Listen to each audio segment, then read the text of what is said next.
얼마 전에 새로 들어온 학생이 뉴스 스터디를 하고 있다고 얘기를 하는 거예요. 그래서 그 부분에 대해서 오늘 얘기를 좀 할까 합니다. 뉴스 스터디를 어떻게 하고 있느냐 물어보니까 그 특정 유튜브를 보고 일주일에 2번씩 이제 올리면서 이제 자기 소견 같은 거를 조금 덧붙여가지고 올리는 거래요. 근데 그 부분을 하고 있다고 그래서 제가 바로 그만두라고 그랬어요. 왜 그러냐면 뉴스 스터디 같은 경우는 조금 조심스러워 해야 되는 게, 뉴스를 몰라야 되는 게 아니라 뉴스는 반드시 알아야 됩니다.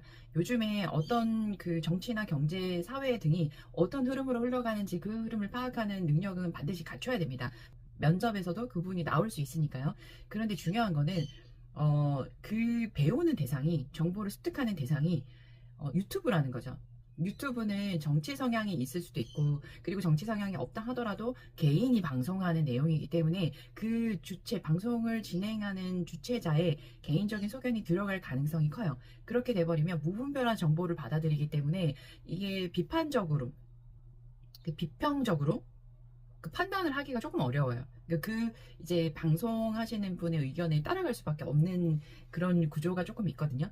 그리고 내가 글을 작성을 해서 올리는 거는 사실 즉각적으로 반응이 되지 못합니다. 하지만 중요한 거는 이 뉴스 시사 같은 경우는 내가 면접에서 말을 해야 되잖아요. 그러면 글을 써서 해야 되는 게 아니라 직접 말을 해 봐야 된다는 거죠.